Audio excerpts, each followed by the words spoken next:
Good morning, everybody. I guess it's afternoon. Good afternoon, everybody. Great to see you. Thank you all so much for joining. Thank you to Councilman Hines for being here. Delighted to have Phil Washington, the CEO of DEN, join us to talk about what we see as a very exciting opportunity for the future of renewable and independent energy usage in Denver. Today, we are excited to announce that we will launch an RFP process to pursue and investigate the opportunity to build an SMR, which is a small modular reactor or a nuclear reactor that we could use to help power the DEN airport. This means a couple of very exciting things that we stand to learn from this study. One is if we find from the study that it's a viable opportunity, we can move forward. That would give us a path to have DEN become the greenest airport in the world. That would be the first airport with on-site zero emissions energy generation. These SMRs could generate anywhere from about 40 megawatts up to almost 400 megawatts of power. That would be more than enough to power the entire needs of the airport, plus the ambitious plans for the airport's growth over the decades to come. That means a number of things. It means not just that we have an airport that is supported entirely by clean energy that's generated on site. It also provides a big opportunity for us around economic development opportunities in the airport region. As we know, only more and more demand for energy in this economy, but particularly as we look at the growing demands of technology and AI, there's far more need for data centers that require heavy use of electricity. This creates a huge economic opportunity for DEN to be a national magnet for folks who are looking to open either data centers or other high energy utilization technology purposes. So it both has an incredible impact for climate on the city and the airport, has a great opportunity for economic development for us. And third and finally, it provides really critical resilience for the airport's energy supply. You've probably seen reports around the world over the last years of energy outages at Heathrow or at Madrid Airport, where if you lose electricity, those airports can go down. Having our own on-site electricity generation means you actually have great resilient backup for the airport in each of those facets. So incredibly grateful to Phil and his team for the work to make this possible and to prepare us to launch this study. I will turn it over to Phil to talk a little bit more, but just want to say as we pursue aggressively our goal is to have Denver as a city be entirely carbon-free by 2040. We know that requires focusing on a lot of our areas of major energy utilization and major energy demand growth. And the airport is one of our most important economic drivers, not just in the city and in the region, but in multiple states. We are very proud to be the sixth busiest airport in the world, in the ranks of Dubai and London and Tokyo. We're very proud of our vision that Phil's going to lead to get us to 100 million passengers and beyond. And we know we want to prepare for all things that go with that growth, but a big part of what goes with that growth is supplying reliable, clean, low-cost energy. And we think this provides a great alternative. So with that intro, I will give it over to my friend and the visionary behind this project, Phil Washington. Well, thank you so much, Mayor, and thank you for your support and leadership in this effort. I also want to thank our DEN team as well. We have been talking about this for a while, and I want to acknowledge before I get into this, both Robert Kinney from Xcel Energy, who is our partner in this as well, Lee McIntyre, which is probably the pioneer in nuclear work, and he's right here from the state of Colorado. Thank you, Lee. And our interns, our DENterns, who did a research paper on SMRs. We asked them to do it. It just so happens to be that today they briefed out their research earlier this morning in a 3-hour session we had this morning. Just in time. Just in time, just in time. And I thought I might have them do this presentation, but they said, nah. So that's good. As the mayor said, we are pursuing a small modular nuclear reactor. And this is really one-in-a-kind work that we're doing. We are creating and introducing a new application for small modular reactors in the aviation space, in the airport space. It's exciting, and we have really 4 major things: safety, security, cost, and compliance as we pursue this study. As the mayor said, we are one of the busiest airports in the world. We're also Colorado's largest economic engine, and that is a responsibility that we take very seriously.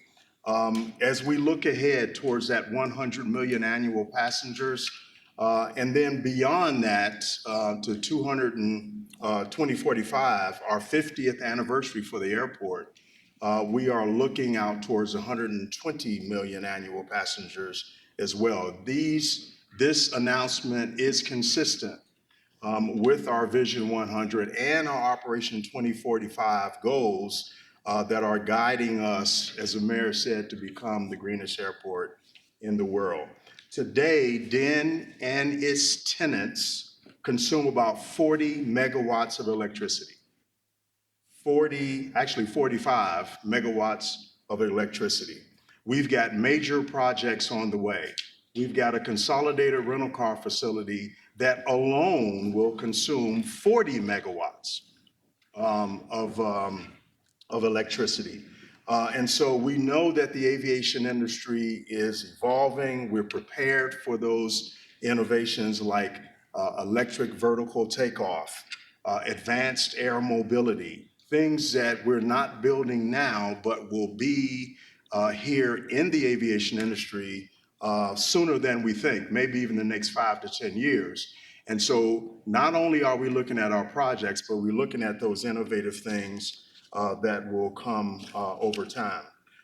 Since 2021, we've energized 3 large on-site solar arrays, and we've added about 30 megawatts of solar capacity across 100 acres. We've partnered with Xcel Energy to install solar-powered battery systems that provide emergency backup to our concourses. We are more than 2 years into building Colorado's largest energy performance contract, and that is implementing deep energy and water efficiency upgrades across the airport. These things that we've already done save about 20 million megawatts of hours of electricity. And we've also built a closed loop aircraft de-icing fluid recycling plant. All of these things, we're adding SMRs, small modular reactors, to the things that we are already doing right now. And that becomes very, very important. The modulars that we are thinking about would be built underground. They would be stackable. They would be scalable. And so starting with one small modular reactor, and based on our demand over time, we can add additional SMRs as we go. This allows us to be the masters of our own energy fate, if you will. Many of the projects that we're doing, I mentioned the consolidated rental car facility, but we're also looking to build a 7th runway. We have 6 now with the ability to build 12. We are looking at the North Terminal expansion. We are looking at Pena Boulevard and what that will need as we move forward. So all that to say that we are doing the right thing. In addition to the decarbonization goals that the mayor mentioned, we aim to reduce our environmental footprint. We envision selling excess power to real estate developers. And you will notice that we put out a press release today talking about we are going to invest in horizontal infrastructure to prepare parcels on airport property for move-in ready opportunities. And so this SMR idea fits into that. This endeavor would guard against catastrophic loss of power. This SMR endeavor will have us running these small modular energy compacts 24/7, 365 days a year, and not intermittent. And so that becomes important. Creating the redundancy that the mayor talked about and allowing us to switch from modular networks if needed. One SMR goes down, we can switch to another SMR if we have more than one.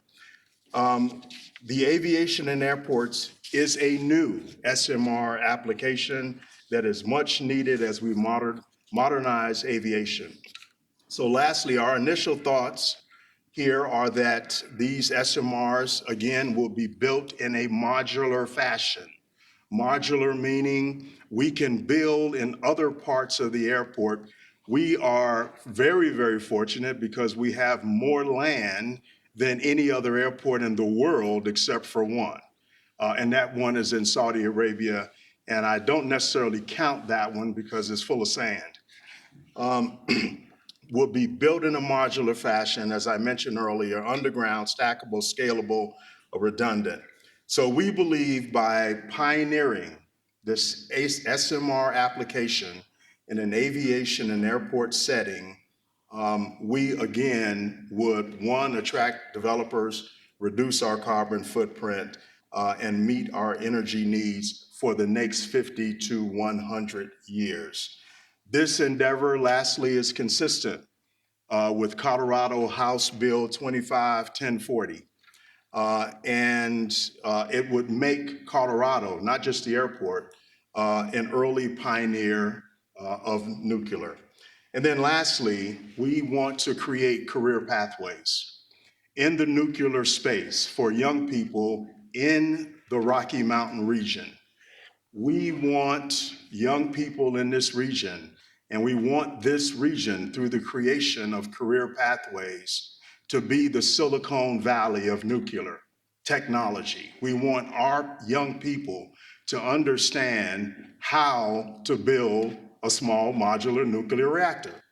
And consistent with our training center, our Center of Equity and Excellence in Aviation, we will include this into our career pathway to make sure that our young people are ready to understand this new technology as we go forward.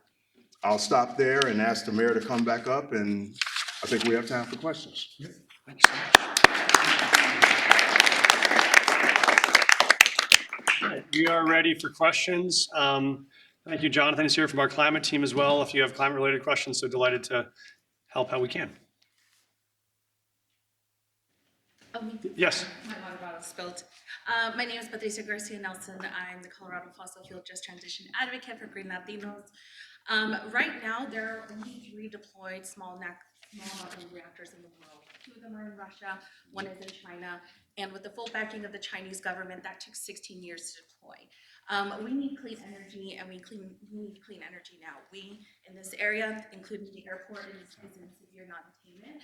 We need deployable technologies now, especially with the city of Denver's very slim and the state's very slim budget.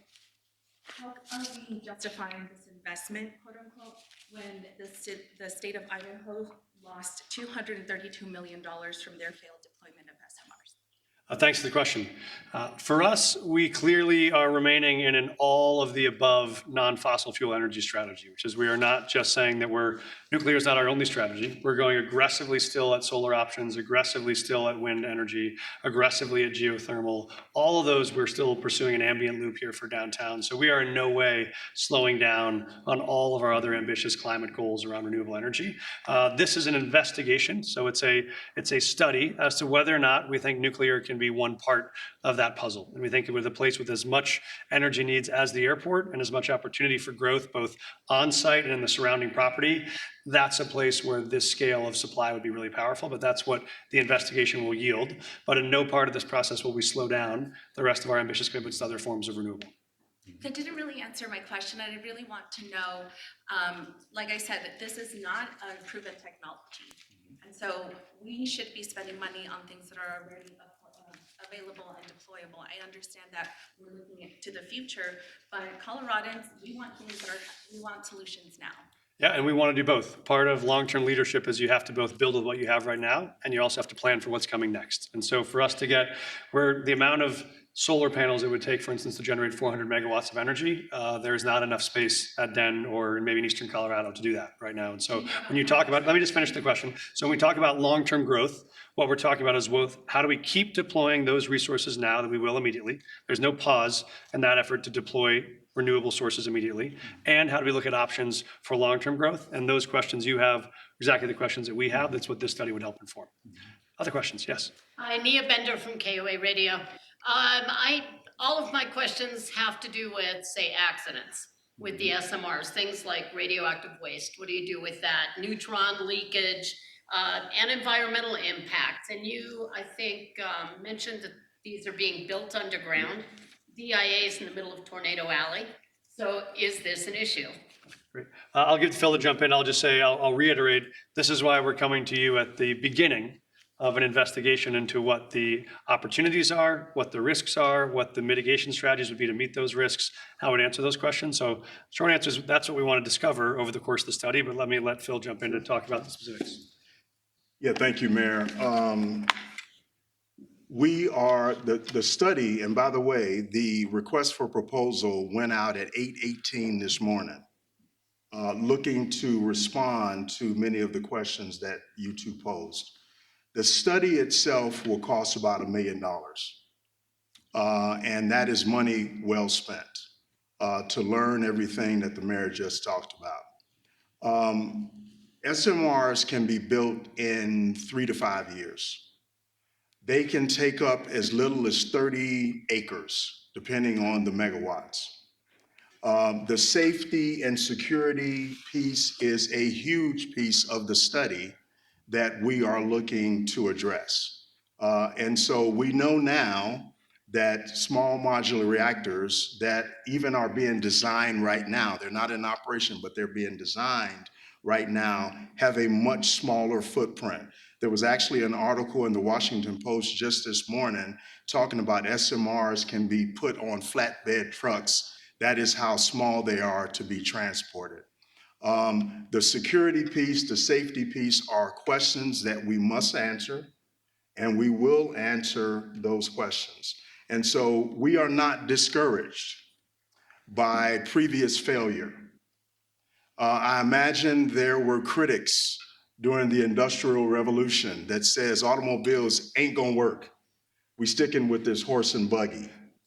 We're not discouraged by that. We want to go down this path, which we think will be the norm for power in the next few years. But as the mayor said, we are not slowing down our efforts. We have the largest performance energy contract in the state of Colorado.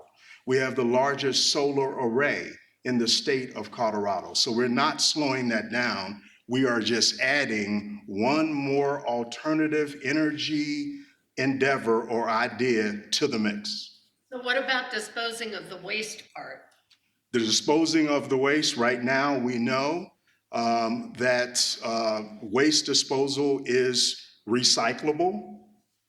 We know that about SMRs right now. Those are questions that we have in the RFP to look to be answered when we get the study back. So you would maybe do waste disposal on property? We have not decided that.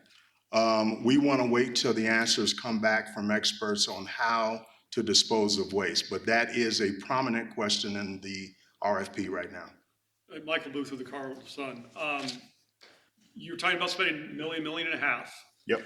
on public money on the most complicated technology that it's not ready to be put on a flatbed truck and truck to DIA this year or anytime in the next 5 years. There has been one reactor license, commercial reactor license in the last 40 plus years. There is still nowhere to deposit the waste except on site. All the nuclear reactors around the country are holding their waste on site because there's nowhere else to put it. Why can't you do more of the proven technology, which is solar and solar storage, for example, which you're already doing, which can be done less than 2 years from now? Again, we are doing all those things, and we've even accelerated some of those other things that you mentioned. But we think it's prudent to add another option, another alternative, to study another alternative to the mix. Phil, are those $1 million coming from DIA? Yes, we are an enterprise. We do not use sales tax or taxpayer dollars. And how long do you expect the study to last? 6 to 12 months.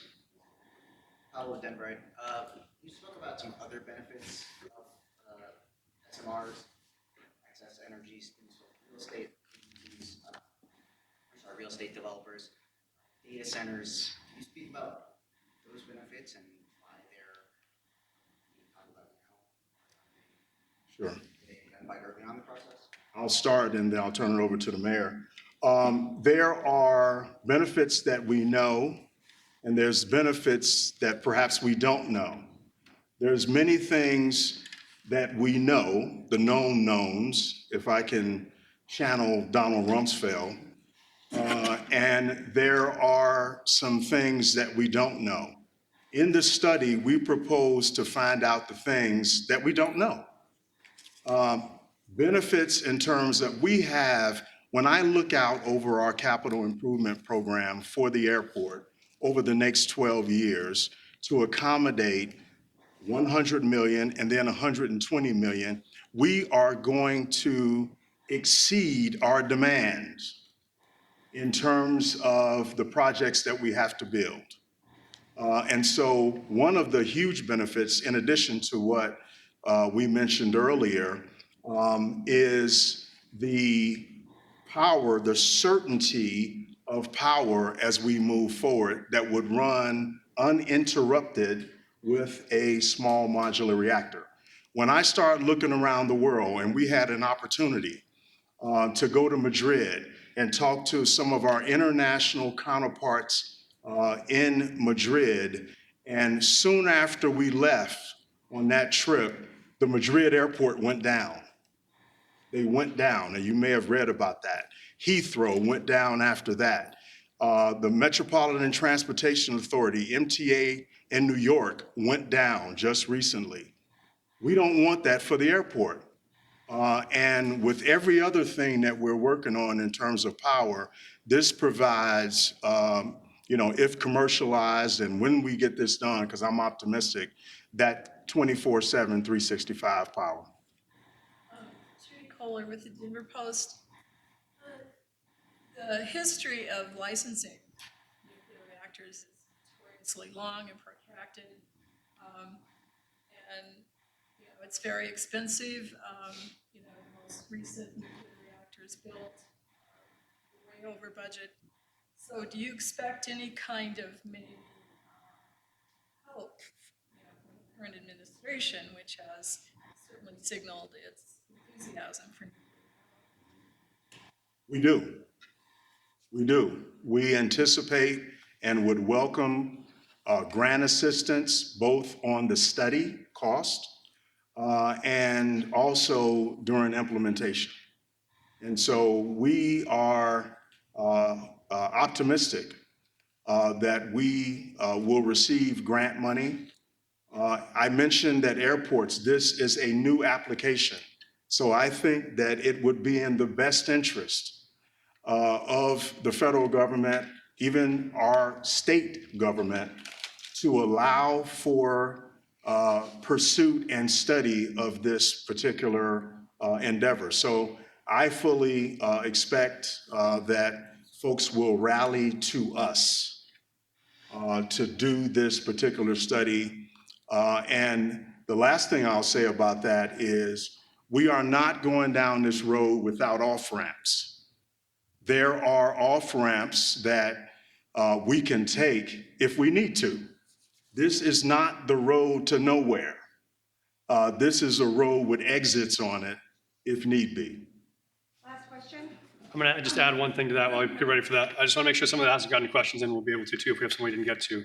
I want to name that we know this process is complicated and requires caution. And that is also why you want to give yourself the time to investigate it thoroughly, right? You'd say the best time ever was to plant a tree was 20 years ago. After that, the best time is today, right? And so because the process is complicated and requires real thorough investigation, we should begin that process now.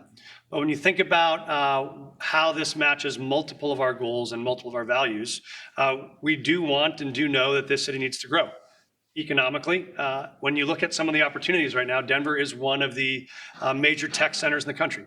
Denver is the quantum computing center of the world right now. There's actually more quantum companies based in the metro area of Denver than any other metropolis in the world. That's a huge opportunity for the city. The same is true about artificial intelligence. All of those industries, among other things, will require two things: reliable electricity and real estate. And so for us to be players and partners in that growth, we have to have the opportunity to provide electricity at scale in places that happen to be connected to one of the best airports in the world is a win-win opportunity. If we don't do that, we're looking at trying to site dozens, 40, 50, 60s of other electricity generating or distribution networks throughout residential neighborhoods in the city. That is a different, harder challenge. And so what we want to do is figure out how we can both grow and grow green at the same time. This provides one opportunity to do that. We will discover over the next 6 to 12 months if that opportunity is viable, if it is affordable, and if it is permittable.